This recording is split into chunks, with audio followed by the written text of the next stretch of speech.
ನಮಸ್ಕಾರ, ಇದು ನಮ್ಮ ಸ್ವರ್ಣ ನ್ಯೂಸ್. ಮೊದಲಿಗೆ ಹೆಡ್ಲೈನ್ಸ್.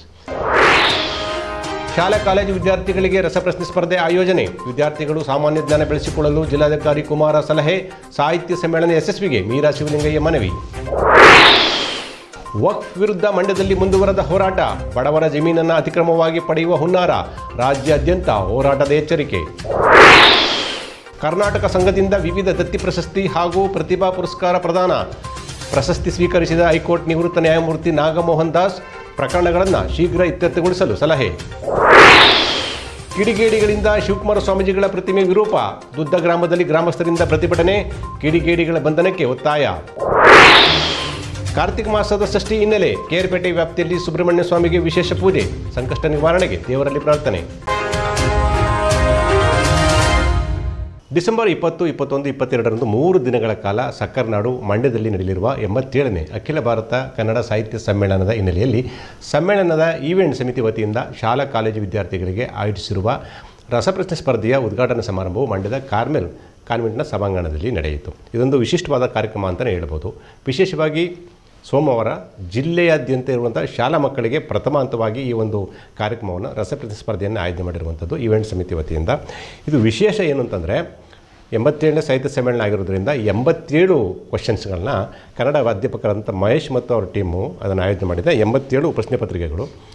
ಎಷ್ಟು ಅದ್ಭುತವಾಗಿದ್ದಾವೆ ಪ್ರಶ್ನೆಗಳು ಅಂತಂದರೆ ಬರೀ ಕೇವಲ ಇದು ರಸಪ್ರಶ್ನೆ ಮಾತ್ರ ಅಲ್ಲ, ಇದು ಅವರ ಮುಂದಿನ ಎಜುಕೇಷನ್ಗೂ ಕೂಡ ಪೂರಕವಾದಂಥ ಪ್ರಶ್ನೆಗಳು. ಆದರೆ ಕನ್ನಡ, ನಾಡು, ನುಡಿ ಇರ್ಬೋದು, ಬೇರೆ ಬೇರೆ ವಿಚಾರಗಳು, ತುಂಬ ಕೌತುಕವಾದಂಥ ವಿಚಾರಗಳು.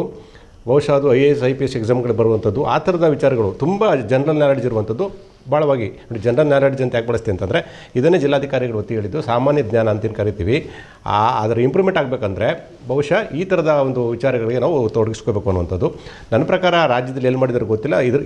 ನಾನು ಗಮನಿಸಿದಂಗೆ ಇದು ಫಸ್ಟ್ ಅಂತ ಅನಿಸುತ್ತೆ. ತುಂಬ ಒಳ್ಳೆಯ ಬೆಳವಣಿಗೆ. ಅದರಲ್ಲಿ ಮಕ್ಕಳ ಕ್ರಿಯಾಶೀಲತೆ ಮತ್ತು ಅವರ ಒಂದು ಸ್ಕಿಲ್ಲನ್ನು ಪರೀಕ್ಷೆ ಮಾಡೋಕ್ಕೆ ಒಂದು ಒಳ್ಳೆಯ ಕಾರ್ಯಕ್ರಮ ಇದು. ಈ ಶಾಲೆ ಹಂತದಲ್ಲಿ ನಡೆದಿರುವಂಥದ್ದು. ನೆಕ್ಸ್ಟ್ ಅದು ಬಹುಶಃ 11ನೇ ತಾರೀಕು ಅದು ನಾಡಿದ್ದು ಕಾಲೇಜು ಹಂತದಲ್ಲಿ ನಡೆಯುತ್ತೆ. 2ನೇ ಹಂತದಲ್ಲಿ ಇಲ್ಲಿ ಆಯ್ಕೆ ಆದವರು ತಾಲೂಕು ಹಂತಕ್ಕೆ ಹೋಗ್ತಾರೆ. ತಾಲೂಕು ಹಂತದಿಂದ ಅದನ್ನು ನೆಕ್ಸ್ಟು ಸೆಲೆಕ್ಟ್ ಮಾಡಿದ್ರೆ ಜಿಲ್ಲಾ ಮಟ್ಟಕ್ಕೆ ಬರ್ತಾರೆ. ಜಿಲ್ಲಾ ಮಟ್ಟದಲ್ಲಿ ಫೈನಲ್ ಮಾಡಿ ಅವ್ರನ್ನ ವಿಶೇಷವಾಗಿ ಪುರಸ್ಕಾರ ಅಂದರೆ ಅವ್ರು ಪರಿಗಣಿಸಿ ಸಮ್ಮೇಳನದಲ್ಲಿ ಆ ವ್ಯಕ್ತಿಗಳನ್ನು ಒಂದು ಆನರ್ ಮಾಡುವಂಥದ್ದು, ನೆನಪಿನ ಕಾಣಿಕೆ ಕೊಡುವಂಥದ್ದು, ಈ ಥರದ ಒಂದು ಈವೆಂಟ್ ಸಮಿತಿ. ಅದ್ರಲ್ಲಿ ನಾವಿದ್ದೀವಿ, ನಮ್ಮ ಸಬ್ನಡಿ ಶಶಿಧರ್, ಈ ಥರದವರೆಲ್ಲ ಸೇರಿಕೊಂಡು ಆ ಜವಾಬ್ದಾರಿ ನಮಗೆ ಕೊಟ್ಟಿದ್ದರು. ಅದು ಇವತ್ತು ಆರಂಭವಾಗಿದೆ. ಜಿಲ್ಲಾಧಿಕಾರಿಗಳು ಅದನ್ನು ಆರಂಭ ಮಾಡಿದರು. ಸೊ ಮೀರಾ ಶಿವಲಿಂಗಯ್ಯ ಸೇರಿದಂತೆ ಪದಾಧಿಕಾರಿಗಳಿಗೆಲ್ಲ ಇದು ಕೂಡ ಇದ್ದರು. ಸೊ ಈ ಕಾರ್ಯಕ್ರಮ ಅರ್ಥಪೂರ್ಣವಾಗಿ ಮೂಡಿಬಂದಿದೆ. 87ನೇ ಅಖಿಲ ಭಾರತ ಕನ್ನಡ ಸಾಹಿತ್ಯ ಸಮ್ಮೇಳನದ ಹಿನ್ನೆಲೆಯಲ್ಲಿ ಮಂಡ್ಯ ಜಿಲ್ಲೆಯಾದ್ಯಂತ ಏಕಕಾಲಕ್ಕೆ ಹಮ್ಮಿಕೊಳ್ಳಲಾಗಿದ್ದ ರಸಪ್ರಶ್ನೆ ಕಾರ್ಯಕ್ರಮವನ್ನು ಕಾರ್ಮೆಲ ಕಾನ್ವೆಂಟ್ನಲ್ಲಿ ನಡೆದ ಸಮಾರಂಭದಲ್ಲಿ ಜಿಲ್ಲಾಧಿಕಾರಿ ಡಾಕ್ಟರ್ ಕುಮಾರ ಲಕೋಟಿಯನ್ನು ಬಿಡುಗಡೆ ಮಾಡುವ ಮೂಲಕ ಉದ್ಘಾಟಿಸಿದರು. ನಂತರ ಮಾತನಾಡಿದ ಜಿಲ್ಲಾಧಿಕಾರಿಗಳು, ವಿದ್ಯಾರ್ಥಿಗಳು ಸಾಮಾನ್ಯ ಜ್ಞಾನವನ್ನು ಬೆಳೆಸಿಕೊಳ್ಳಬೇಕು, ಪುಸ್ತಕ ಓದುವ ಸಂಸ್ಕೃತಿಯನ್ನು ಮೈಗೂಡಿಸಿಕೊಳ್ಳಬೇಕು, ಆಗ ನಿಮ್ಮ ವ್ಯಕ್ತಿತ್ವ ವೃದ್ಧಿಯಾಗುತ್ತದೆ ಅಂತ ಹೇಳಿದರು. ಮಂಡ್ಯದಲ್ಲಿ ನಡೆಯುತ್ತಿರುವ ಸಾಹಿತ್ಯ ಸಮ್ಮೇಳನ ಮನೆಯ ಹಬ್ಬವಾಗಿದ್ದು ಪ್ರತಿಯೊಬ್ಬರೂ ಪಾಲ್ಗೊಳ್ಳಬೇಕು, ಸಮ್ಮೇಳನವನ್ನು ಯಶಸ್ವಿಗೊಳಿಸಿಕೊಡಬೇಕು ಅಂತ ಅವರು ಕಳಕಳಿಯಿಂದ ಕೇಳಿಕೊಂಡರು. ಕನ್ನಡ ನಾಡು ನುಡಿಯ ಬಗ್ಗೆ ಅಪಾರವಾದಂಥ ಪ್ರೀತಿಯನ್ನು ಎಲ್ಲರೂ ಹೊಂದಬೇಕು. ಎರಡನೇದು, ಕನ್ನಡವನ್ನು ಎಷ್ಟು ನಾವು ಗೌರವಿಸಬೇಕು, ಯಾವ ರೀತಿ ಪ್ರೋತ್ಸಾಹಿಸಬೇಕು, ಮತ್ತು ನಮ್ಮ ಸಾಹಿತ್ಯ ಅಭಿರುಚಿಗಳು ಜಾಸ್ತಿ ಬೆಳೆಯಬೇಕು, ಒಳ್ಳೆಯ ವಿಚಾರಗಳು ಮಂಥನ ಆಗಬೇಕು, ಚರ್ಚೆ ಆಗಬೇಕು, ಒಳ್ಳೆಯ ಗೋಷ್ಠಿಗಳು ಚರ್ಚೆ ಆಗಬೇಕು. ಅದರಿಂದ ಕೆಲವು ಪಾಲಿಸಿ ಮ್ಯಾಟರ್ಗಳನ್ನು ಕೂಡ ತರಬಹುದು. ಸೊ ಈ ರೀತಿ ನಮ್ಮ ಕನ್ನಡ ಭಾಷೆಯ ಅಭಿವೃದ್ಧಿಯ ಬಗ್ಗೆ, ಸಾಹಿತ್ಯದ ಅಭಿವೃದ್ಧಿಯ ಬಗ್ಗೆ ಇದು ಒಂದು ಉತ್ತೇಜನ ಸಿಗಲಿ, ಅದರ ಬೆಳವಣಿಗೆಗಾಗಿ ಅಂತೇಳಿ ಈ ಒಂದು ಸಮ್ಮೇಳನವನ್ನು ಮಾಡ್ತಾರೆ. ಸೊ ಹಾಗಾಗಿ ಇವತ್ತು ಈ ಸಮ್ಮೇಳನದ ಅಂಗವಾಗಿ ನಿಮಗೆಲ್ಲರೂ ಕೂಡ ರಸಪ್ರಶ್ನೆ ಕಾರ್ಯಕ್ರಮವನ್ನು ಮಾಡಿದ್ದಾರೆ. ಅದು ಉದ್ದೇಶ ಅಂತ ಹೇಳಿದ್ರೆ ರಸಪ್ರಶ್ನೆ ಎಲ್ಲವೂ ಕೂಡ ಕನ್ನಡ ನಾಡು ನುಡಿ ಮತ್ತು ಸಾಹಿತ್ಯ ಸಂಸ್ಕೃತಿಯ ಬಗ್ಗೆ ಇರುವಂತಹ ಕೆಲವು ಪ್ರಶ್ನೆಗಳಿರೋದು. ಬೇರೆ ಸೈನ್ಸಲ್ಲಿ ಓದಿರೋ ಕ್ವಶನ್ಸ್ ಯಾವುದು ಕೇಳೋದು, ಮ್ಯಾಥ್ಸಲ್ಲಿ ಯಾವುದು ಕ್ವಶನ್ಸ್ ಕೇಳೋಲ್ಲ.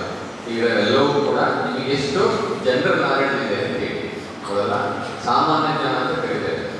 ಹಾಗಾಗಿ ನಾವು ಎಷ್ಟೇ ಪಠ್ಯ ಪುಸ್ತಕದಲ್ಲಿ 100ಕ್ಕೆ 99 ಅಂಕ ತಂದರೂ ಅಥವಾ ಮ್ಯಾಥ್ಸಲ್ಲಿ 100 ಅಂಕ ಗಳಿಸ್ಕೊಂಡ್ರೂ ಕೂಡ ನಮಗೆ ಜನರಲ್ ನಾಲೆಡ್ಜ್ ಇಲ್ಲ ಅಂದರೆ ಹೊರಗಡೆ ಹೊರ ಸಮಾಜದಲ್ಲಿ ಸಕ್ಸಸ್ ಆಗಲಿಕ್ಕಾಗಲ್ಲ.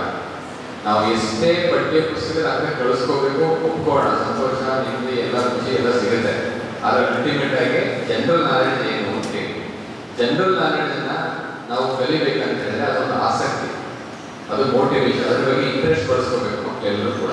ಏಕೆಂತಂದರೆ ಪಠ್ಯ ಪುಸ್ತಕವನ್ನು ಓದಿ ಅಂಕಗಳನ್ನ ಎಷ್ಟು ಗಳಿಸ್ಕೊಡ್ತೀವೋ ಅದ್ರ ಜೊತೆಗೆ ಸಾಮಾನ್ಯ ಜ್ಞಾನವು ಕೂಡ ಅಷ್ಟೇ ಮುಖ್ಯ. ನಮ್ಮ ಫಾರ್ ಎಕ್ಸಾಂಪಲ್ ಕರ್ನಾಟಕ ರಾಜ್ಯ ಯಾವಾಗ ಉದಯ ಆಯಿತು, ಕರ್ನಾಟಕ ಅಂತ ಯಾವಾಗ ನಾಮಕರಣ ಮಾಡಿದ್ರು, ನಾವು ಕರ್ನಾಟಕದಲ್ಲಿ ಬದುಕ್ತಾ ಇದೀವಲ್ಲ, ಕನ್ನಡ ಯಾವಾಗ ಆಡಳಿತ ಭಾಷೆ ಆಯಿತು, ಕರ್ನಾಟಕ ಅಂತ ಯಾರು ನಾಮಕರಣ ಮಾಡಿದ್ರು, ಸೊ ಅವೆಲ್ಲ ಬೇಕಲ್ಲ. ಅದಕ್ಕಿಂತ ಯಾವ ಹೆಸರಿತ್ತು, ನಮ್ಮ ಜ್ಞಾನಪೀಠ ಪ್ರಶಸ್ತಿ ಎಷ್ಟು ಜನರಿಗೆ ಬಂದಿದೆ, ಎಷ್ಟು ಜನಕ್ಕೆ ಬಂದಿದೆ, 8 ಜನಕ್ಕೆ ಬಂದಿದೆ. ಅದನ್ನ ಅನುಕ್ರಮದಲ್ಲಿ ಫಸ್ಟ್ ಯಾರು, ಸೆಕೆಂಡ್ ಯಾರು, ಥರ್ಡ್ ಯಾರು ತಿಳ್ಕೋಬೇಕು. ಈಗ ಬಂದಿರುವಂಥ ಜ್ಞಾನಪೀಠ ಪ್ರಶಸ್ತಿ ಪುರಸ್ಕೃತರಲ್ಲಿ ಎಷ್ಟು ಜನ ಬದುಕಿದ್ದಾರೆ, ಎಷ್ಟು ಜನ ಇದ್ದಾರೆ? ಒಬ್ರು ಯಾರು, ಚಂದ್ರಶೇಖರ್ ಕಂಬಾರ್ ಅವರು. ಸೊ ಇದೆಲ್ಲ ಜನರಲ್ ನಾಲೆಡ್ಜ್ ತಿಳ್ಕೋಬೇಕು. ಸಮ್ಮೇಳನದ ಸಂಚಾಲಕಿ ಮೀರಾ ಶಿವಲಿಂಗ ಮಾತನಾಡಿ, ಮಕ್ಕಳ ಜ್ಞಾನಾರ್ಜನ ವೃದ್ಧಿಗೆ ರಸಪ್ರಶ್ನೆ ಸ್ಪರ್ಧೆ ಪೂರಕವಾಗಲಿದೆ. ಪ್ರಶ್ನೆ ಪತ್ರಿಕೆಯಲ್ಲಿ ಇರುವ ಪ್ರಶ್ನೆಗಳು ನಿಮ್ಮ ವಿದ್ಯಾಭ್ಯಾಸದ ಬದುಕಿಗೆ ಪೂರಕವಾಗಲಿದ್ದಾವೆ ಅಂತ ಅವರು ಹೇಳಿದರು. ನಮ್ಮಲ್ಲಿ ಒಂದು ಕನ್ನಡ ಪ್ರಜ್ಞೆಯನ್ನು, ಕನ್ನಡ ಪ್ರೇಮವನ್ನು ಜಾಗೃತಗೊಳಿಸಬೇಕು. ಭಾಷೆ ಬೆಳೀಬೇಕು, ಭಾಷೆಯಿಂದ ಸಾಹಿತ್ಯ ಬೆಳೆಯುತ್ತೆ. ಆ ಒಂದು ನಿಟ್ಟಿನಲ್ಲಿ ನಮ್ಮ ಏನು ಕನ್ನಡ ಭಾಷೆ ಇದೆ ಇದರ ಮೂಲ ಬೇರೇನು ಅಂತ ತಿಳ್ಕೊಳ್ಬೇಕು, ಇದನ್ನ ಉಳಿಸಿ ಬೆಳೆಸೋದು ಹೇಗೆ ಅಂತ ತಿಳ್ಕೊಳ್ಬೇಕು ಅನ್ನೋದು ಒಂದು ಕಡೆ ಆದರೆ, ಹಾಗೆ ಇವತ್ತಿನ ಸಮಕಾಲೀನ ಸಮಸ್ಯೆಗಳೇನಿದೆ, ಸಾಹಿತ್ಯದ ಒಂದು ಸಂಸ್ಕೃತಿಯಲ್ಲಿ ಆಗ್ತಾ ಇರ್ತಕ್ಕಂಥ ಬದಲಾವಣೆಗಳೇನಿದೆ, ಹಾಗೆಯೇ ನಮ್ಮ ನೆಲ ಜಲ ಮತ್ತು ನಾಡಿನಲ್ಲಿ ಉಂಟಾಗಿರ್ತಕ್ಕಂಥ ಮತ್ತು ಏನು ಒಂದು ಹೆಣ್ಣು ಭ್ರೂಣ ಹತ್ಯೆ ಇದೆ, ಅದರ ಮಹಿಳೆಯರ ಸಮಸ್ಯೆಗಳಲ್ಲಿ ಉಂಟಾಗಿರ್ತಕ್ಕಂಥ ಎಲ್ಲ ಸಮಸ್ಯೆಗಳನ್ನು ಚಿಂತಕರು, ತಜ್ಞರು ಬಂದು ವಿಚಾರಗೋಷ್ಠಿಗಳನ್ನು ಮಾಡಿ ಇಲ್ಲಿ ಚರ್ಚೆ ಮಾಡ್ತಾರೆ. ಆ ಒಂದು ಚರ್ಚೆಗೆ ಹೊಸ ಹೊಸ ಅರ್ಥಗಳು ನಮಗೆ ಗೊತ್ತಾಗುತ್ತೆ. ಅದೆಲ್ಲವನ್ನ ನೀವು ತಿಳ್ಕೊಳ್ಬೇಕು ಅನ್ನೋದು ಈ ಒಂದು ಸಾಹಿತ್ಯ ಸಮ್ಮೇಳನದ ಆಶಯ ಆಗಿದೆ. ವೇದಿಕೆಯಲ್ಲಿ ಬಿಇಒ ಮಹಾದೇವು, ಕಾರ್ಮೆಲ್ ಕಾನ್ವೆಂಟ್ನ ಮುಖ್ಯ ಶಿಕ್ಷಕಿ ಸಿಸ್ಟರ್ ಮೇರಿ ಪೌಲಿನ್, ಉಸ್ಕೂರು ಕೃಷ್ಣೇಗೌಡ, ಶಬ್ಬನಹಳ್ಳಿ ಶಶಿಧರ್, ಮಂಜಶೆಟ್ಟಿ, ರಂಗಸ್ವಾಮಿ, ಚಂದ್ರು, ಕಬ್ಬನಹಳ್ಳಿ ಶಂಭು ಸೇರಿದಂತೆ ಇತರರಿದ್ದರು. ವಕ್ಫ್ ವಿರೋಧಿ ರೈತ ಒಕ್ಕೂಟದ ವತಿಯಿಂದ ಪರಮಪೂಜ್ಯ ಶ್ರೀ ಸ್ವಾಮೀಜಿಗಳ ನೇತೃತ್ವದಲ್ಲಿ ರೈತ ಗರ್ಜನಾ ರ್ಯಾಲಿಯು ಮಂಡ್ಯದಲ್ಲಿ ನಡೆಯಿತು. ಜಿಲ್ಲಾಧಿಕಾರಿಗಳ ಕಚೇರಿ ಆವರಣದಲ್ಲಿ ಹೋರಾಟವನ್ನು ನಡೆಸಿದರು. ನಿರಂತರವಾಗಿ ವಕ್ಫ್ ಹೋರಾಟ ನಿರಂತರವಾಗಿ ನಡೀತಾ ಇದೆ. ಬಹುಶಃ ಅದು ಸದ್ಯಕ್ಕೆ ನಿಲ್ಲುವಂಥ ಸಾಧ್ಯತೆಗಳು ಕಡಿಮೆ ಇದೆ. ಮಂಡ್ಯದಲ್ಲಿ ಕೂಡ ಪ್ರತಿಭಟನೆಯ ನೇತೃತ್ವವನ್ನು ವಿವಿಧ ಪ್ರಗತಿಪರ ಸಂಘಟನೆಯ ಮುಖಂಡರು ವಹಿಸಿಕೊಂಡಿದ್ದರು. ಈ ಆದೇಶವನ್ನು ಹಿಂಪಡೆಯಬೇಕು, ಅಲ್ಲಿವರೆಗೂ ಕೂಡ ಹೋರಾಟವನ್ನು ನಿಲ್ಲಿಸುವುದಿಲ್ಲ ಅನ್ನುವಂಥ ಒಂದು ಘೋಷಣೆಯನ್ನು ಅವರು ಕೂಗಿದರು. ಪ್ರತಿಭಟನಾ ಸಭೆಯಲ್ಲಿ ಪ್ರತಿಭಟನಾಕಾರರು ವಕ್ಫ್ ಕಾಯ್ದೆ ವಿರುದ್ಧ ಧಿಕ್ಕಾರ ಕೂಗಿ ರಾಜ್ಯ ಸರ್ಕಾರದ ವಿರುದ್ಧ ಆಕ್ರೋಶ ವ್ಯಕ್ತಪಡಿಸಿದರು. ಕಾಯ್ದೆ ವಿರೋಧಿ, ವಕ್ಫ್ ಕಾಯ್ದೆ ವಿರೋಧಿ, ವಕ್ಫ್ ಕಾಯ್ದೆ ವಿರೋಧಿಗೆ, ವಕ್ಫ್ ಕಾಯ್ದೆ ವಿರೋಧಿ ರೈತ ಶಕ್ತಿ, ವಕ್ಫ್ ಕಾಯ್ದೆ, ಭೂ ಕಬಳಿಕೆ ರಾಕ್ಷಸ ವಕ್ಫ್ ಮಂಡಳಿಗೆ. ಶ್ರೀರಂಗಪಟ್ಟಣದ ಹೆಸರಾಂತ ಜ್ಯೋತಿಷಿ ಶ್ರೀ ಭಾನುಪ್ರಕಾಶ್ ಶರ್ಮಾ ಮಾತನಾಡಿ, ಮಂಡ್ಯ ಜಿಲ್ಲೆಯಲ್ಲಿ ವಿಶೇಷವಾಗಿ ಕರ್ನಾಟಕ ಹಾಗೂ ವಕ್ಫ್ ವಿರುದ್ಧ ರ್ಯಾಲಿಯನ್ನು ಹಮ್ಮಿಕೊಳ್ಳುವುದರ ಮೂಲಕ ಬಡವರು, ರೈತರು, ಬಡವರ ಜಮೀನನ್ನು ಅತಿಕ್ರಮವಾಗಿ ಪಡೆಯುವಂತಹ ಸರ್ಕಾರದ ನೀತಿಯನ್ನು ವಿರೋಧಿಸಲಾಗುತ್ತಿದೆ. ಹಲವು ಹೋರಾಟದ ಫಲವಾಗಿ ವಕ್ಫ್ ಮಂಡಳಿ ಅಕ್ರಮವಾಗಿ ಪಡೆದಿರುವ ಜಮೀನನ್ನು ವಾಪಸ್ಸು ಪಡೆಯಲಾಗಿದೆ. ಹೀಗಾಗಿ ರಾಜ್ಯಾದ್ಯಂತ ಬೃಹತ್ ಹೋರಾಟ ಮಾಡುವುದಾಗಿ ತಿಳಿಸಿದರು. ವಕ್ಫ್ ಬೋರ್ಡ್ ಸಚಿವರಾದಂಥ ಜಮೀರ್ ಅಹಮದ್ ಹೇಳ್ತಾರೆ, ನಮಗೆ ಮುಖ್ಯಮಂತ್ರಿಗಳೇ ಅಧಿಕಾರವನ್ನು ಕೊಟ್ಟಿದ್ದಾರೆ, ಆದ್ದರಿಂದ ಪ್ರತಿ ಎಲ್ಲ ಕರ್ನಾಟಕದಾದ್ಯಂತ ಜಿಲ್ಲೆಗೆ ಹೋಗಿ ನಾನು ಅಲ್ಲಿರ್ತಕ್ಕಂಥ ವಕ್ಫ್ ಬೋರ್ಡ್ ಆಸ್ತಿಗಳನ್ನು ಎಲ್ಲ ನೋಂದಣಿ ಮಾಡಿಸ್ಕೊಳ್ಬೇಕು ಅಂಥೇಳಿ ಇತ್ತೀಚೆಗೆ ಮಾಧ್ಯಮದಲ್ಲಿ ಜಮೀರ್ ಅಹಮದ್ ಅವರು ಹೇಳಿದರು. ಅದನ್ನೆಲ್ಲ ಪರಿಗಣಿಸಿ ನಾವು ಮಂಡ್ಯ ಜಿಲ್ಲೆಯಲ್ಲಿ ಅನೇಕ ಹೋರಾಟಗಳನ್ನು ಈಗಾಗಲೇ ಕಳೆದ ತಿಂಗಳುಗಳಲ್ಲೇ ಪ್ರಾರಂಭ ಮಾಡಿದ್ವಿ. ಕೆಶೆಟ್ಟಳ್ಳಿ ಹಾಗೂ ಮೇಳಾಪುರ ಅಕ್ಕಪಕ್ಕ ಇರ್ತಕ್ಕಂಥ ಶಾಲೆಗಳನ್ನು ನಮ್ಮದು ಅಂತೇಳಿ ಪಾಣಿಯಲ್ಲಿ ಕಂಡು ಬಂತು ನಮಗೆಲ್ಲ ಹೋದಾಗ. ಅದರಿಂದ ಹೋರಾಟವನ್ನು ಮಾಡಿದ್ಮೇಲೆ ಅದನ್ನು ಕೈ ಬಿಟ್ಟಿದ್ದಾರೆ. ಹೀಗೆ ನಾವು ಸುಮ್ಮನೆ ಕೂತಿದ್ರೆ ಆಗೋದಿಲ್ಲ. ಹೋರಾಟದ ಹಾದಿಯಲ್ಲಿ ನಾವು ಮಂಡ್ಯ ಜಿಲ್ಲೆ ಇರತಕ್ಕಂಥ ಮಠ ಮಂದಿರಗಳಾಗ್ಬೋದು, ರೈತರ ಜಮೀನುಗಳಾಗ್ಬೋದು, ಗೋಶಾಲೆಗಳನ್ನಾಗ್ಬೋದು, ಗೋಮಾಳಗಳನ್ನೆಲ್ಲ ನಮ್ಮದು ಅಂತೇಳಿ ಮಾಡ್ಕೊಳ್ಳುವಂಥ ಕಾಲ ಸಮೀಪಿಸ್ತಾ ಇದೆ. ಆದ್ದರಿಂದ ಇದಕ್ಕೆ ಬೃಹತ್ ಹೋರಾಟವನ್ನೇ ನಾವೆಲ್ಲರೂ ಸಹಿತ ಇವತ್ತು ಕೈಗೊಂಡು ಜಿಲ್ಲಾಧಿಕಾರಿಗಳಿಗೆ ಒಂದು ಮನವಿಯನ್ನು ಕೊಡಲಿಕ್ಕೋಸ್ಕರ ಇವತ್ತು ನಾವು ಇಷ್ಟೆಲ್ಲ ಬೃಹತ್ ಪ್ರತಿಭಟನೆಯನ್ನು ಮಾಡಿ ಸೇರಿದ್ದೇವೆ. ಬಜರಂಗ ಸೇನೆಯ ರಾಜ್ಯಾಧ್ಯಕ್ಷರಾದ ಬಿ ಮಂಜುನಾಥ್ ಮಾತನಾಡಿ, ವಕ್ಫ್ ಮಂಡಳಿ ಎಂಬುದು ದೇಶ ಬಡವರ ರೈತ ವಿರೋಧಿ ನೀತಿಯಾಗಿದೆ. ಅಂದಿನ ಸುಪ್ರೀಂ ಕೋರ್ಟ್ ಈಗಾಗಲೇ ನೀಡಿರುವ ಆದೇಶದಂತೆ ವಕ್ಫ್ ಮಂಡಳಿ ಅಕ್ರಮವಾಗಿ ಪಡೆದಿರುವ ಜಮೀನನ್ನು ವಾಪಸ್ ಪಡೆಯಬೇಕಂತ ಆಗ್ರಹಿಸಿದರು. ವಕ್ಫ್ ಅನ್ನುವಂಥದ್ದು ಸರ್ವಕಾಲಿಕ ಅದು ಗಂಡಾಂತರ ಅನ್ನುವಂಥ ಪದವನ್ನು 1914ನೇ ಇಸ್ವಿನಲ್ಲಿ ಲಂಡನ್ನ ಸುಪ್ರೀಂ ಕೋರ್ಟ್ ತೀರ್ಪು ಕೊಟ್ಟಿದೆ. ಇದನ್ನು ಅಬಾಲಿಷ್ ಮಾಡಬೇಕು ಅಂತೇಳಿದೆ. ಹಾಗಾಗಿ 9.5 ಲಕ್ಷ ಎಕರೆಯನ್ನು ಇವತ್ತು ಮಿಲಿಟರಿ ಆನಂತರ ರೈಲ್ವೆ ಬಿಟ್ಟರೆ 3ನೇ ಅತಿ ಹೆಚ್ಚು ಭೂಭಾಗವನ್ನು ಹೊಂದಿರುವಂಥ ಅಕ್ರಮವಾಗಿ ಭೂಭಾಗವನ್ನು ಹೊಂದಿರುವಂಥ ವಕ್ಫ್ ಮಂಡಳಿಯ ಎಲ್ಲ ಆಸ್ತಿಗಳನ್ನು ವಾಪಸ್ ಸರ್ಕಾರ ಪಡೆದುಕೊಂಡು ರೈತರಿಗೆ ಕೊಡಬೇಕು. ಏನು ಕೇಂದ್ರ ಸರ್ಕಾರ ಈಗ ಒಂದು ಅಮೆಂಡ್ಮೆಂಟ್ ಬಿಲ್ ಅಂತ ಕೊಟ್ಟಿದೆ, ಅದಕ್ಕೆ ಎಲ್ಲ ಪಕ್ಷಾತೀತವಾಗಿ ಎಲ್ಲರೂ ಅದಕ್ಕೆ ಬೆಂಬಲವನ್ನು ಕೊಡಬೇಕು ಅನ್ನುವ ದೃಷ್ಟಿಯಿಂದ ಇವತ್ತು ಮಂಡ್ಯ ಜಿಲ್ಲೆಯಲ್ಲಿ ಒಂದು ಬೃಹತ್ ಹೋರಾಟವನ್ನು ಮಾಡ್ತಾ ಇದ್ದೀವಿ. ಜಯ ಕರ್ನಾಟಕ ಪರಿಷತ್ ರಾಜ್ಯಾಧ್ಯಕ್ಷರಾದ ಡಾಕ್ಟರ್ ಎಸ್ ನಾರಾಯಣ್ ಮಾತನಾಡಿ, ಜಾತ್ಯತೀತ ರಾಷ್ಟ್ರದಲ್ಲಿ ಕಳಂಕವಾಗಿರುವ ವಕ್ಫ್ ಮಂಡಳಿಯನ್ನು ರದ್ದುಗೊಳಿಸಬೇಕು ಎಂದರು. ಒಂದು ಕಳಂಕವಾಗಿರ್ತಕ್ಕಂಥ ಈ ವಕ್ಫ್ ಬೋರ್ಡ್ನ ಸರ್ಕಾರ ಕೂಡಲೇ ರದ್ದು ಮಾಡಬೇಕು. ಈಗೇನು ಹಲವಾರು ವರ್ಷಗಳಿಂದ ರೈತರು ಉಳುಮೆ ಮಾಡ್ಕೊಂಡು ಬಿತ್ತನೆ ಮಾಡ್ಕೊಂಡು ಇಡೀ ದೇಶಕ್ಕೆ ಅನ್ನ ಹಾಕ್ತಾ ಇದ್ದಾರೆ. ಅವರ RTCಗಳನ್ನು ಕೂಡಲೇ ಸರ್ಕಾರ ಉಚಿತವಾಗಿ ಅವರವ್ರ ಖಾತೆಗಳನ್ನ ಮಾಡಿಕೊಡಬೇಕು. ಭಾರತೀಯ ಕಿಸಾನ್ ಸಂಘದ ಪ್ರಾಂತ ಅಧ್ಯಕ್ಷರಾದ ಆಡ್ಯ ರಮೇಶ್ ರಾಜ್ ಮಾತನಾಡಿ, ರೈತ ವಿರೋಧಿಯಾಗಿರುವ ವಕ್ಫ್ ಮಂಡಳಿ ಕಾಯ್ದೆಯನ್ನು ರಾಜ್ಯ ಸರ್ಕಾರ ಈ ಕೂಡಲೇ ವಾಪಸ್ ಪಡೆಯಬೇಕು ಅಂತ ಹೇಳಿದರು. ವಿಶೇಷ ಅಧಿವೇಶನ ಶುರುವಾಗ್ತಾ ಇದೆ ಇವತ್ತು ಬೆಳಗಾವಿನಲ್ಲಿ. ಆ ವಿಶೇಷ ಅಧಿವೇಶನದಲ್ಲಿ ಒಂದು ಸಾಲ ನಿರ್ಣಯವನ್ನು ನಾವು ಮಾಡಬೇಕು. ಮಾನ್ಯ ಮುಖ್ಯಮಂತ್ರಿಗಳು ಏನು ಈ ಕಾಯ್ದೆ ರೈತ ವಿರೋಧಿ, ಸಮಾಜ ವಿರೋಧಿ, ಕರುನಾಡ ವಿರೋಧಿ ಕಾಯ್ದೆ ಇದೆ, ಈ ಕಾಯ್ದೆಗೆ ತಿದ್ದುಪಡಿ ತನ್ನಿ ಅಂತೇಳಿ ಕೇಂದ್ರ ಸರ್ಕಾರಕ್ಕೆ ಒತ್ತಾಯ ಹಾಕಬೇಕು. ಅದೇ ರೀತಿ ಈಗ ನಡೀತಾ ಇರ್ತಕ್ಕಂಥ ಅಧಿವೇಶನದಲ್ಲಿ ಮೋದಿಯವರು ಈ ಕಾನೂನನ್ನು ತಿದ್ದುಪಡಿ ತರಲೇಬೇಕು. ಯಾಕೋ ಅವರು ಎದುರದಂತಿದೆ. ಮೌಲ್ಯಗಳ ಮಾತಿಗೆ ಖಂಡಿತ ಬೆಲೆ ಕೊಡಬೇಡಿ. ನಿಮ್ಮ ಹಿಂದೆ ಏನು ನಾವು ಭಾರತಾದ್ಯಂತ ರೈತರಿದ್ದೀವಿ, ಕರುನಾಡಿನ ರೈತರು ನಿಮ್ಮ ಜೊತೆಗಿದ್ದೀವಿ ನಾವು. ಆ ದೃಷ್ಟಿಯಿಂದ ಈ ಕಾಯ್ದೆಗೆ ತಿದ್ದುಪಡಿ ತಗೊಬನ್ನಿ. ಪ್ರತಿಭಟನೆಗೂ ಮುನ್ನ ಪ್ರತಿಭಟನಾಕಾರರು ಸಿಲ್ವರ್ ಜೂಬಿಲಿ ಪಾರ್ಕ್ ಬಳಿಯಿಂದ ಪ್ರಮುಖ ರಸ್ತೆಯಲ್ಲಿ ರ್ಯಾಲಿ ನಡೆಸಿ ಜಿಲ್ಲಾಧಿಕಾರಿ ಕಚೇರಿ ಬಳಿ ಆಗಮಿಸಿದರು. ಈ ಸಂದರ್ಭದಲ್ಲಿ ಕದಂಬ ಸೇನೆ ರಾಜ್ಯಾಧ್ಯಕ್ಷರಾದ ಬೇಕರಿ ರಮೇಶ್, ಜಯ ಕರ್ನಾಟಕ ಪರಿಷತ್ನ ಯೋಗಣ್ಣ ಸೇರಿದಂತೆ ಇನ್ನಿತರ ಸಂಘಟನೆ ಪದಾಧಿಕಾರಿಗಳು ಪಾಲ್ಗೊಂಡಿದ್ದರು. ಕರ್ನಾಟಕ ಸಂಘ ಮಂಡ್ಯ ಇವರ ಆಶ್ರಯದಲ್ಲಿ ಪ್ರಭಾವತಿ ಹನುಮೇಗೌಡ ಕಾನೂನು ಸೇವಾ ಪ್ರಶಸ್ತಿ, ಶಾರದಮ್ಮ ಸುಬ್ಬಣ್ಣ ಕೃಷಿ ಪ್ರಶಸ್ತಿ, ವೀಣಾ ಡಾಕ್ಟರ್ ಮಂಜಯ್ಯ ವೈದ್ಯ ಸೇವಾ ಪ್ರಶಸ್ತಿ, ರತ್ನಮ್ಮ ಕುನ್ನಮರಿಗೌಡ ಕೃಷಿ ಪ್ರಶಸ್ತಿ ಹಾಗೂ ಡಾಕ್ಟರ್ ಶಿವರಾಮಯ್ಯ ಕೃಷಿ ಪ್ರಶಸ್ತಿ ಪ್ರದಾನ ಸಮಾರಂಭವು ಮಂಡ್ಯದ ರೈತ ಸಭಾಂಗಣದಲ್ಲಿ ಭಾನುವಾರ ನಡೆಯಿತು. ವಿಶೇಷವಾದಂಥ ಕಾರ್ಯಕ್ರಮಗಳು ನೋಡಿ, ಎಷ್ಟು ಹೆಸರುಗಳಿಗೊಂದು 5-6 ಜನರ ಹೆಸರಲ್ಲಿ ದತ್ತಿಯನ್ನು ತೆಗೆದುಕೊಂಡು ಕರ್ನಾಟಕ ಸಂಘದ ಅಧ್ಯಕ್ಷರಾದಂಥ ಪ್ರೊಫೆಸರ್ ಜಯಪ್ರಕಾಶ್ ಗೌಡರು ಮಾಡಿರುವಂಥದ್ದು ವಿಶೇಷವಾದಂಥ ಕಾರ್ಯಕ್ರಮ. ನ್ಯಾಯಾಧೀಶರು ಬಂದಿದ್ದರು, ಸಾಕಷ್ಟು ಗಣ್ಯರು ಕೂಡ ಬಂದಿದ್ದರು. ಈ ಕಾರ್ಯಕ್ರಮದ ಬಗ್ಗೆ ಒಂದು ವರದಿ ಇದೆ, ನೋಡ್ಕೊಂಡು ಬನ್ನಿ. ಮಂಡ್ಯದ ರೈತ ಸಭಾಂಗಣದಲ್ಲಿ ನಡೆದ ಸಮಾರಂಭದಲ್ಲಿ ಹೈಕೋರ್ಟ್ನ ನ್ಯಾಯಮೂರ್ತಿ TG ಶಿವಶಂಕರಗೌಡ ಮಾತನಾಡಿದರು. ಮದ್ದೂರಿನಲ್ಲಿ ನಾನು ನ್ಯಾಯಾಧೀಶರಾಗಿ ಕೆಲಸ ಮಾಡಲು ಬಂದಾಗ ಸುಮಾರು 12,000 ಪ್ರಕರಣಗಳಿದ್ದವು. ಅದರಲ್ಲಿ 419 ಮಾತ್ರ ಉಳಿಸಿ ಮಿಕ್ಕೆಲ್ಲ ಪ್ರಕರಣಗಳನ್ನು ಇತ್ಯರ್ಥಗೊಳಿಸಿರುವುದು ಹೆಮ್ಮೆಯ ವಿಚಾರ ಅಂತ ಹೇಳಿದರು. ಇವತ್ತು ಸರಿಸುಮಾರು 80% ಅಕ್ಷರಸ್ಥರು. ಆದರೆ ಎಲ್ಲ ಅಕ್ಷರಸ್ಥರು ಕಾನೂನಿನ ಜ್ಞಾನ. All literates are not legally literate, they are legally illiterate. ಕಾನೂನಿನ ದೃಷ್ಟಿಯಲ್ಲಿ ಬಹಳ ಹಿಂದೆ ಹೀಗೆ ಬರ್ತೀವಿ, ದಸ್ಕತ್ ಆಗ್ತೀವಿ, ಪುಸ್ತಕ ಓದ್ತೀವಿ, ಆದರೆ ಕಾನೂನು ಗೊತ್ತಾಗಲ್ಲ. ಈ ಕಾನೂನು ಗೊತ್ತಿಲ್ಲದೆ ಇರೋದ್ರಿಂದ ನಾವು ನಮ್ಮ ಸಂವಿಧಾನದಲ್ಲಿ ನೀಡಿರ್ತಕ್ಕಂಥ ಹಕ್ಕುಗಳನ್ನ ಅನುಭವಿಸಕ್ಕಾಗ್ತಾ ಇಲ್ಲ. ನಮ್ಮನ್ನ ಹಕ್ಕುಗಳನ್ನು ಇನ್ನೊಬ್ಬರು ಕಿತ್ಕೊಂಡು ಹೋಗ್ತಾ ಇದ್ದಾಗ ಅದು ನಮ್ಗೆ ಗೊತ್ತಾಗ್ತಾ ಇದೆ. ಹಾಗೆ ನಮ್ಮ ಹಕ್ಕುಗಳನ್ನು ನಾವು ಅನುಭವಿಸಬೇಕು. ನಮ್ಮ ಹಕ್ಕುಗಳ ಇನ್ನೊಬ್ಬರು ಕಿತ್ಕೊಂಡು ಹೋಗೋದನ್ನ ತಡೆಯಬೇಕು. ನಮ್ಮ ಜೀವನ ಹಸನಾಗಿರ್ಬೇಕು ಅಂದ್ರೆ ನಾವು ಕಾನೂನಿನ ಸಾಕ್ಷರತೆಯನ್ನ, ಅದರಲ್ಲೂ ಸಂವಿಧಾನದ ಸಾಕ್ಷರತೆಯನ್ನ ಹೆಚ್ಚಿಸ್ಕೋಬೇಕಾಗಿದೆ. ಮೊನ್ನೆ ಒಂದು ಕಾಲೇಜಿನಲ್ಲಿ ಒಂದು ಕಾರ್ಯಕ್ರಮದಲ್ಲಿ ನಾನು ಹೇಳ್ತೇನೆ, ಮೈಸೂರಿನಿಂದ ಒಬ್ಬ ಹುಡುಗ ಟ್ರೈನಿನಲ್ಲಿ ಬೆಂಗಳೂರಿನಿಂದ ಮೈಸೂರಿಗೆ ಪ್ರಯಾಣ ಮಾಡ್ತಾನೆ. ಮೈಸೂರಿನಲ್ಲಿ ರೈಲ್ವೆ ಸ್ಟೇಷನ್ ನಲ್ಲಿ ಹಿಡಿದು ಹೊರಗಡೆ ಹೋಗ್ಬೇಕಾದ್ರೆ ಆ ಗೇಟ್ ಅಲ್ಲಿ ಉದ್ದದ ಒಂದು ಕಬ್ಬಿಣದ ರಾಡ್ ಇರ್ತದೆ. ಅದೇನೋ ಅದು ಯಾರು ಬಿಸಾಕಿದ್ದಾರೆ, ಯಾರು ಎತ್ಕೊಂಡು ಹೋಗ್ತಾ ಇಲ್ಲ, ನನ್ನ ಕಿಟಕಿಗೋ ಬಾಗಿಲಿಗೋ ಆಗುತ್ತೆ ಅಂತ ಹೇಳಿ ಅವನು ಭುಜದ ಮೇಲೆ ಇಟ್ಕೊಂಡು 4 ಹೆಜ್ಜೆ ಹೊರಗಡೆ. ಅಷ್ಟರಲ್ಲಿ ರೈಲ್ವೆ ಪೊಲೀಸ್ನವರು ಬಂದು ನಮ್ಮ ಆಸ್ತಿಯನ್ನ ಇವನು ಕತ್ಕೊಂಡು ಹೋಗ್ತಾ ಇದ್ದಾನೆ ಅಂತ ಹೇಳಿ ಅವನು ಅರೆಸ್ಟ್ ಮಾಡಿ ಮ್ಯಾಜಿಸ್ಟ್ರೇಟ್ ಮುಂದೆ ನಿಲ್ಲಿಸಿ. ಮ್ಯಾಜಿಸ್ಟ್ರೇಟ್ ಅವರು ನೋಡಿದ್ರು. ಕರ್ನಾಟಕ ಸಂಘವು ಸಮಾಜಮುಖಿಯಾಗಿ ಕೆಲಸ ಮಾಡುತ್ತಿರುವ ಸಾಧಕರನ್ನು ಗುರುತಿಸಿ ಗೌರವಿಸುತ್ತಿರುವುದು ಒಳ್ಳೆಯ ಬೆಳವಣಿಗೆ ಅಂತ ಅವರು ಹೇಳಿದರು.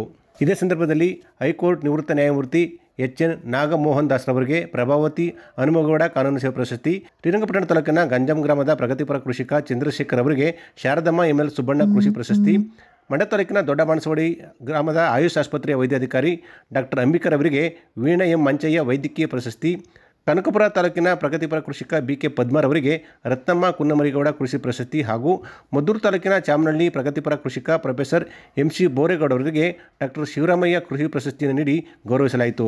ಇದರ ಜೊತೆಗೆ ವಕೀಲ ಪಿ. ಮಂಜುನಾಥ್ ಹಾಗೂ ಮಂಡ್ಯ ಕಾನೂನು ಕಾಲೇಜಿನ ವಿದ್ಯಾರ್ಥಿನಿ ಜಿ.ಎಸ್. ಚೈತ್ರ ಅವರಿಗೆ ವಿದ್ಯಾರ್ಥಿ ಪ್ರತಿಭಾ ಪುರಸ್ಕಾರವನ್ನು ನೀಡಿ ಗೌರವಿಸಲಾಯಿತು. ಕಾರ್ಯಕ್ರಮದಲ್ಲಿ ಹೈಕೋರ್ಟ್ನ ನಿವೃತ್ತ ನ್ಯಾಯಮೂರ್ತಿ ಎಚ್.ಎಸ್. ನಾಗಮೋಹನ್ ದಾಸ್, ಕರ್ನಾಟಕ ಸಂಘದ ಅಧ್ಯಕ್ಷರಾದ ಪ್ರೊಫೆಸರ್ ಜಯಪ್ರಕಾಶ್ ಗೌಡ, ಪ್ರಭಾವತಿ ಹನುಮೇಗೌಡ ಕುಟುಂಬದಿಂದ ಎಂ.ಎಸ್. ಹರೀಶ್, ಕರ್ನಾಟಕ ಸಂಘದ ಪ್ರಧಾನ ಕಾರ್ಯದರ್ಶಿ ಚಂದಗಾಲು ಲೋಕೇಶ್, ಕಾರ್ಯದರ್ಶಿ ಹರೀಶ್ ಕುಮಾರ್, ಅನಿಲ್ ಕುಮಾರ್ ಸೇರಿದಂತೆ ಸಾಹಿತ್ಯಾಸಕ್ತರು ಕಾರ್ಯಕ್ರಮದಲ್ಲಿ ಪಾಲ್ಗೊಂಡಿದ್ದರು. ಶಿವಕುಮಾರ ಸ್ವಾಮೀಜಿಗಳ ಪ್ರತಿಮೆಯನ್ನು ವಿರೂಪಗೊಳಿಸಿರುವ ಕಿಡಿಗೇಡಿಗಳನ್ನು ಕೂಡಲೇ ಬಂಧಿಸಿ ಕಠಿಣ ಶಿಕ್ಷೆ ನೀಡಬೇಕಂತ ಆಗ್ರಹಿಸಿ ಮಂಡ್ಯ ತಾಲೂಕಿನ ದುದ್ದೋ ಹೋಬಳಿಯ ಬೇವುಕಲು ಗ್ರಾಮದ ಗ್ರಾಮಸ್ಥರು ಹಾಗೂ ಯುವಕರು ಪ್ರತಿಭಟನೆ ನಡೆಸಿ ತಮ್ಮ ಆಕ್ರೋಶವನ್ನು ವ್ಯಕ್ತಪಡಿಸಿದ್ದಾರೆ. ಇದಂತೂ ದುರಂತ ಅಂತಂದರೆ ತುಮಕೂರು ಸಿದ್ಧಗಂಗಾ ಮಠ ಏನಿದೆ ಅದರ ನೇತಾರರು ಶಿವಕುಮಾರ ಸ್ವಾಮೀಜಿಗಳು ಬಹುಶಃ ಒಂದು ಕಿಂಚಿತ್ತೂ ಆ ಸ್ವಾಮೀಜಿ ಅನ್ನುವ ಪದಕ್ಕೆ ಅಥವಾ ಹುದ್ದೆಗೆ ಅಪಮಾನ ಬಾರದ ರೀತಿಯಲ್ಲಿ ಬದುಕಂಥವರು, ಅನ್ನ ದಾಸೋಹವನ್ನು ಹುಟ್ಟಿ ಹಾಕ್ತಂಥವರು, ಶತಾಯುಷಿಗಳಾಗಿ ಬದುಕಂಥವರು. ಈ ತಿಕ್ಕು ವ್ಯಕ್ತಿತ್ವಗಳಿಗೆ ನಾನು ಏನು ಹೇಳಬೇಕು ಅಂತ ಗೊತ್ತಾಗ್ತಾ ಇಲ್ಲ. ಅಂಬೇಡ್ಕರ್ ಪ್ರತಿಮೆಗೆ ಮುಖಭಂಗ ಮಾಡ್ತಾರೆ, ಬಸವಣ್ಣವ್ರ ಪ್ರತಿಮೆಗೆ ಮುಖಭಂಗ ಮಾಡ್ತಾರೆ, ಈಗ ಶಿವಕುಮಾರ ಸ್ವಾಮೀಜಿಗಳು ಸಿಕ್ಕಿದ್ರು ಅಂತ ಅವ್ರ ಪ್ರತಿಮೆ ಮಾಡ್ತಾರೆ.